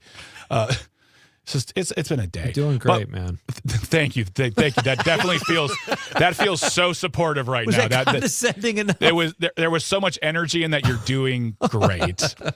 But right now we are talking to Felipe Torres Medina. He is an award-winning humorist, and that's how you know someone is not just funny but smart, when they have the word humorist next to their name.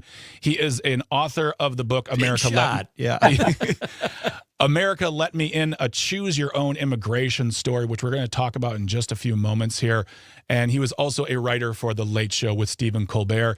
And like one last thing I wanted to ask with regard to this show. I really think folks should go out there to YouTube and watch the best of the worst, because something you said earlier, Felipe, is you get a very good sense of that from that episode, the entire family of the show, the work that everyone puts into it. And I thought that episode was really great because, you know, he was paying tribute to all of you while totally making fun of everybody. But it was great to see just who is part of that family. But the question I have for you as a writer, when it's time to write the final episode or come up with the idea or like start to craft that, what does that look like? Is it just a whiteboard and just 1,000 ideas? Or was it thought about in Steven's head and he said, this is what we're doing?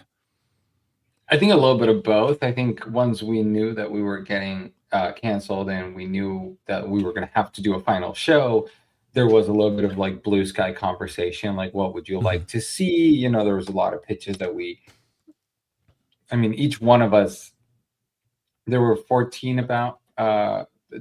to 14 writers, and then there's like writer producers and stuff like that. I think each one of us like had several stabs at like the idea of like, what do you want to see before the show ends? And a lot of that stuff ended on the show. A lot of stuff didn't end on the show. Some stuff ended on the final episode. Some stuff ended on other episodes, you know, as we got closer to the end. And of course, Stephen had an idea. At some point, Stephen like had an idea of what that finale should be and what it should look like. So it was a little bit of both. And, you know, that was like, I think what made it so fun is that we were all like, it was complicated because it was like we were thinking about the end in the downtime kind of that we had, but you know, we still had to do a show every day, you know, and we still had to like do today's show. So that was a huge commitment on both parts from like Steven and the writers and everyone else on the show, really, of like, okay, we're trying to do this thing, but also we gotta have jokes for today, you know, and we have a second act that's comedy for like next week, and we have to fill that somehow. So it was really cool, but yeah, it was a little bit of both, I guess is what I'm trying to say. Felipe, late night TV, that's just, it's part of America. We all grew up watching Carson Letterman, and now Stephen Colbert. Talk about, if you would, your background. What led you to a job? Like I said, the pace, I'm a writer myself, but I was always intimidated. I don't know how you guys do that, coming up with stuff every day, the monologue jokes and all of that. What was your background and what got you to The Late Show with Stephen Colbert? So I did not grow up with Carson because I was born in Colombia in South America. And so we sometimes got Letterman, you know, and it was kind of like the show that we like, The Late Show. It was kind of interesting that the one I grew up watching was The Late Show, and it's the one I ended up writing for. So we would get The Late Show with David Letterman, and it was kind of like when I was sick and I couldn't sleep, you know, I would like turn on my TV with the volume really low and the TV in my room and watch that. And then I eventually we watched SNL. We got SNL in Colombia, but it wasn't live and it wasn't on Saturdays. So it was more like Tuesday night, 3 months later, rather than Saturday Night Live. Saturday night, not live. Yeah, exactly. And it was on Tuesday, so it was funny. And so I I think that was like my first exposure to like Update, was my first exposure to like topical jokes like that. Now there were some like satirical shows in Colombia that were very good that eventually stopped. And so I think that was also part of like my background. But then once I moved to the States, my background, I trained at the Upright Citizens Brigade, which is like one of the biggest improv and sketch theaters in New York, which is founded by Second City people, basically. And so that was my background. I would, and once I moved to the States, I like consumed all the shows. And growing up as a teenager in Colombia, I would watch the Colbert Report and the Daily Show on cable. So I think it's, the traditional late night, we kind of got Letterman a little bit. Then I watched Update. Then I graduated into the Report and the Daily. And then I moved here, and then it was like, well, I watch all of it, Yeah. And so that's my background.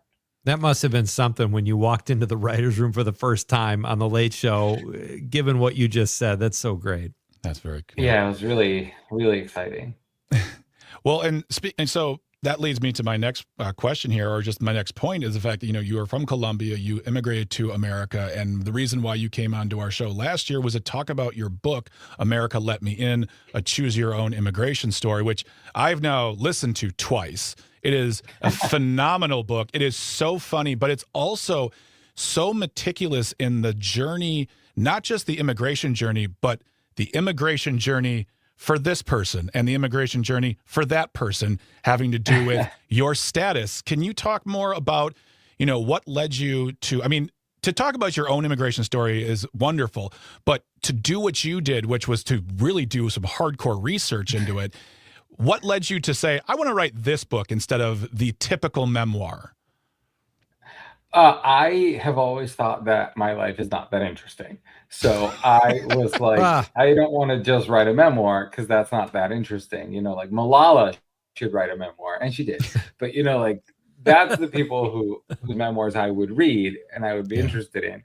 And I was like, I'm like, I have overcome some kind of difficulty, but, I'm not going to compare myself to anyone who actually has had to overcome things in life and has had a story that is good and everyone should know about. And so what I was interested in was the fact that I think the most interesting thing about my life, especially as an immigrant in the States, was that I had to explain my very well-meaning, mostly liberal friends in New York, like Bernie voters, kind of like in 2016, that the entire premise of their immigration system, when Trump was going out there and being like, they're not sending their best, people were like, well, they should just do this. And I was like, well, they can't, there's no right way to come to America. And also Bernie at the time in 2016 was talking about getting rid of the H-1B program, but not suggesting the H-1B visa, which is the normal work visa, but not suggesting an alternative, while he was campaigning. I was like, what are we doing? What is Trump is saying this in one end of the political spectrum. Bernie is saying this on the other end of the political spectrum. And everyone has an opinion on immigration, but no one knows what they're talking about, And so to me, that was like a dominant thought, basically since I moved to the States. And so when it came to writing the book, I was like, well, how can I write a story that actually makes me laugh, but actually informs people of their own immigration system. And so I found this kind of like multiple paths kind of form where I could create multiple characters living different kinds of visas and different kinds of immigration journeys. And that's how we did it. That's how I ended up going into this. It really is great, folks. You should, I honestly say, get the audiobook. The audiobook is fantastic. All I'll say is The Lawyer. That's all I'll say. You'll know when you listen. So, our guest is Felipe Torres Medina. He is the author of America Let Me In, a Choose Your Immigration Story, and he is a writer, a former writer for the Late Show with Stephen Colbert. Let's talk about the writing process, if you don't mind, Felipe. We were talking about this breakneck pace of jokes and monologue jokes and sketches, and then you write a book.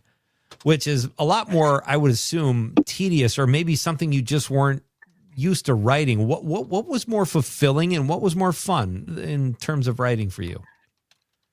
I think they were both incredibly fulfilling. I think the biggest thing that late night writing does for a writer is just speed and the ability to just write and throw jokes away and kill your darlings and be like, this joke was good, but it's not good enough. All right. Or it's not for today. Goodbye. You know? And I used a lot of that muscle and those skills when writing the book, because in the end, the book was following the same format as like a show like ours did, which was you get a data point and then you find a way to and jokeify, right? To say something funny out of that. Now I added a layer of comedy and stories to frame all these data points, you know, but a lot of the book, there's certain parts of the book that are just like explainers on different kinds of visas when I'm not telling a story. And those were just like that's the same mechanism I did to write monologue jokes for the show. You know, here's a data point, then a joke. Here's a data point, then a joke. And so in that sense, it was very similar. The thing that was crazy is how much slower the pace of publishing is. And so I remember being like, okay, well, I guess I wrote this joke and now I have to wait for my editor to read it, and you know, it'll be 3-4 weeks, and that's fine. Like I wasn't expecting them to read it faster. They had other projects to work on, but it was like, but why isn't one of the funniest people alive, Stephen Colbert, telling me that this joke works 40 minutes after I wrote it? You know, like this makes no sense. You know? That's great. That's amazing. The breakneck versus the page, it's got to be a very weird place to go. And we don't have enough time anyways, but I'm not going to ask the question, so what's next? Because I'm sure you're just getting yourself in a place of making those next moves. But I'll tell you what, when you're doing something next, when something comes up, you got a new gig, whether it's a book, a show, whatever, please come back and talk to us about that, because it's always great to talk to you. And I really look forward to seeing what you do in the future, Felipe. I would love to come back, and thanks so much for those nice words. Of course. Felipe Torres Medina is a humorist, a writer, author of America Let Me In, a choose your immigration story. He has been our guest this evening. We're going to take a really quick break. When we come back, we're going to go into the nightcap, wrap things up about our thoughts, as well as your text messages on our question, what is the natural disaster that scares you the most? But you stick right here, because you are listening and are watching Nite Lite with Pete Schwaba and Greg Bach here on the Civic Media Network.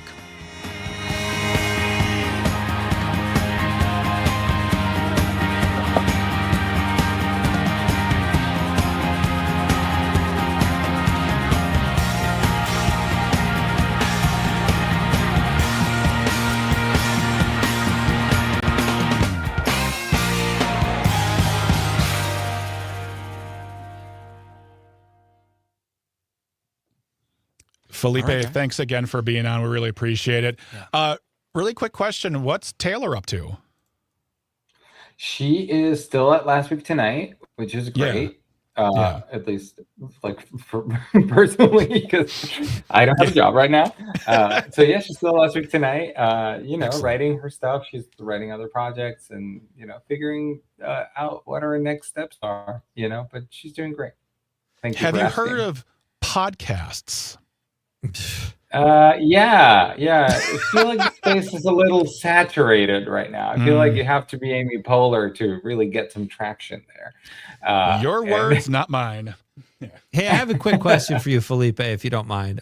Yeah. When I started out in this business, I was a stand-up in Chicago, and Steven was at Second City, and our paths crossed a few times. I don't know him, but he just seemed like the most decent guy, funny and decent. And all these years I've wondered, like Letterman was great, but behind the scenes I heard he could be like really tough. Like, is Colbert the same guy? I'm sure he's the boss. He's got to crack the whip every once in a while, but was he pretty much that guy as a boss? The best, sweetest, kindest, I love hearing most that. Incredible guy. Like, just so great.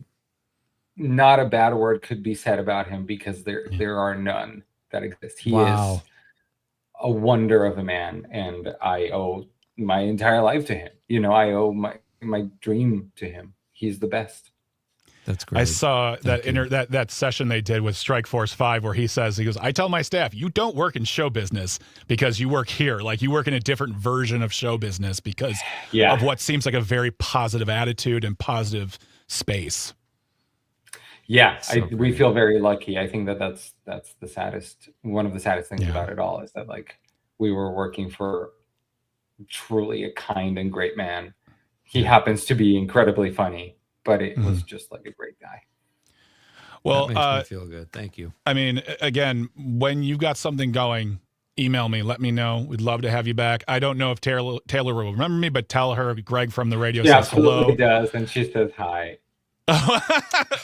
Very Midwest. All right, Felipe, have yourself a wonderful evening. Thanks for coming by. We appreciate you. Thanks for having me. Bye, guys. Take care. Have a good one. Wow, that was great. That was great. I just wish I could talk. Oh, my God. Is Taylor a Milwaukee comic, Greg? Taylor's from Wisconsin as well. Oh, wait, no. She's from Kansas City. I thought she was from Wisconsin. Why did I think she was from Wisconsin? Her name is Taylor K. Phillips. We actually had her on Matt Nair on Air to plug her book. Oh, wow. And then Felipe was there as well. And then she was like, my husband wrote a book. And we're like, yes, please. So, yeah. God, I'd love to be a humorist. That sounds so esteemed. You are. An elite. I love Nick's text.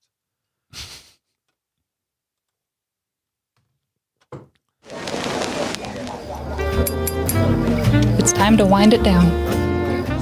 Let's take a moment to look back and ask, what did we learn today? This is Nightcap with Greg and Pete. All right, folks, welcome back to Nite Lite with Pete Schwaba and Greg Bach here on the Civic Media Network. You can always get in touch, 855-752-4842, 855-75-CIVIC. Leave a comment on that there. Live stream. We're currently streaming on Facebook, YouTube, and the platform we still call Twitter. We are officially in the Nightcap, where I don't know why I said it louder and louder right there. Let's go. It's the Nightcap. So welcome back to the Nightcap, where we read your text messages and we talk about what we've learned. See what I did there? There you go. I feel like I should be holding a cocktail.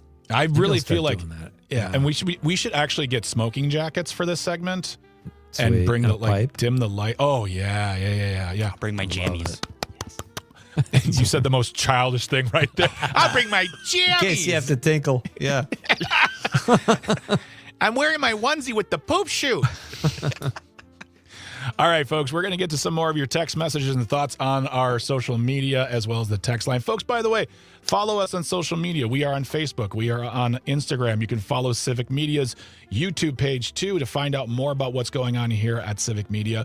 But let's get to more thoughts on the question of the night. What natural disaster scares you the most? Dom, who do we have left on the text line?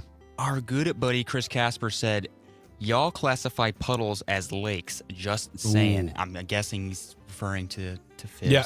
Chris, you classify the Vikings as a football team. I said what I said. Oh, it is on. Okay. Yeah. All right. There you go. A duel. He probably would agree with you. Yeah. And then he went on to say, large extinction level event asteroid. That doesn't frighten me because I'll be dead most likely. And if we can see it, it's still light years away. You know, with all the technology we have, it still scares me. Don't get me wrong. I said this to Bridget a couple years ago. I said, how amazing would it be to be on this earth when something like that happens? Like, this earth is many billions of years old, but you are on earth when it finally happens. That feels like I don't know. If you're going to go, privilege. Go out a big. gift. Yeah. All right, cool. We got Nick from Marshall saying, of course, wildfires and horrible blizzards, but I think active volcanoes. I knew you'd say that. But I think active volcanoes would be the worst, or tsunamis. Gotcha. Oh, yeah. Very true. Okay. We got John from Madison saying, to clarify from his previous text in the first hour, since I was texting while driving. Oh, John. When the polar caps slide out of position. Okay. Ooh, that'll do it. Yeah. Makes sense. What else we got here? We got Brett from Brown Deer saying, you can't outrun a pyroclastic flow from a volcano. That hot ash is coming at you over 100 miles an hour. It will cause your lungs to explode from the 1,500 degree heat. Okay. You know what, Brett? Take that, Greg. Hey, Brett, how does it feel to be a know-it-all professor? Good Lord, just trying to live my life. This next one's the worst one, though. Yes. Oh, yeah, this is terrifying. Andrea, texting in from WMDX, says, drowning under the ice on a lake. Whoa. Yeah. Well, that's going to be you my know, nightmare you have that tonight. time. You're looking up at the ice going, oh, no. But if you can find a hole in the ice, there are ways of getting out. Thinking that's Yeah, but you're true. Tom Cruise in Mission Impossible. Okay, all right. Just saying. I can't outrun a volcano. I'm certainly not Tom Cruise. We got Mary from Tosa texting in saying, natural disaster freaks me out while driving along and dropping into a gigantic sinkhole, natural or man-made, from messing with the environment. Yes. Yeah, there you go. And we got Whistler from Richland Center saying, worst feeling sometimes, spirits from the large cemetery east of me. Shiver me timbers. Okay. All right. He's a pirate. He's a pirate. We got Melissa from Willie Street texting in, says, here's my ridiculous natural disaster is a zombie apocalypse. Thankfully, someone gifted me the handbook to survive it. Oh, I feel like that's not a natural disaster. It's more of like a scientific disaster. But I feel like the amount of John Murray, Melissa from Willie Street texts that have come in over this topic, they talk about this a lot. Then look what he said. It's a topic over dinner. My darling wife, Melissa, on Willie Street, almost got hit by lightning. It hit the door behind her as she entered. John was in the doorway, and and it was a really bright flash. Fried the oven, microwave, washer, dryer. Oh, wow. Man. My dad got hit by lightning once. It was weird. Whoa. Yeah. That would be a bad one, too. These are just bad ways to die, though, too. Yeah. Now we're not in natural disasters anymore. We're just on how you might die. Oh, we still got quite a few here. Yeah, we got a couple more. So let's jam. Let's jam. Melissa from Willie Street says, nuclear winter. Trump would call his nuke launch a natural disaster, so the math works. And boy, I'm going dark. Yeah, you guys really are. Yeah. We got Dave from Madison texting in, says, another poorly managed pandemic. Okay. Yes, that terrifies me. Yep. And then Mark from the Sack says, magnetic pole flip. Is that a natural disaster? I don't know what that means. But and then Wizard said, follow up, isn't death part of natural occurrences? It's true. Ooh, That's really a is. good point. I've got one more on Facebook Yeah. here, too. Jim Celovich says, meteor destroying Earth. A lot of people scared of meteors. And I could see Seen it. a lot of movies, yeah. Yeah, that'd be tough. Really quick before we get out of here, Pete, what'd you learn? I want to be a humorist. I want to be an esteemed author. No, I learned that, Felipe's a great guy. And what a genuinely decent, seemingly decent human being. Grateful and uber talented, too. It was fun to meet Felipe him. is fantastic. Seriously, folks, pick up his book, and I really suggest audio version because it's great to listen to. America Let Me In, a Choose Your Immigration Story. Dom, what did you learn tonight? Stephen Colbert is also a great guy, as said from Felipe. Mm-hmm. So, very awesome. And I learned, too, that Nick on the stream wants Dom to know who Sergeant Hulka is. So I didn't know who Just that watch was Stripes. watch Stripes All right. for sure. What about you, Greg? I learned that this show is awesome. We roll with the punches. We have a great time, and it's really fun. And the people listening and responding is what makes me smile. I already knew it so much, but I needed it today. So I'll just say that. That's what I learned in this moment today. All right, folks, we got to get out of here. Don't forget, after we are done, will be the final keyword of the day for the Accelerate Your Summer Text to Win multi-state contest. Got to have the app. Text in the keyword for your chance to win $100 and a Wisconsin Dells prize package. Plus, you get entered into the main contest, $250 in gas, $250 in groceries. So good luck. Stick around for that. And then 7 more chances tomorrow. So we'll be back tomorrow talking to Logan Rogie, and it's the Nite Lite Movie Club, Casino Royale. Let's get out of here. Pete, Yes. say goodnight to the people. Good night, Wisconsin. We're up all night to get lucky.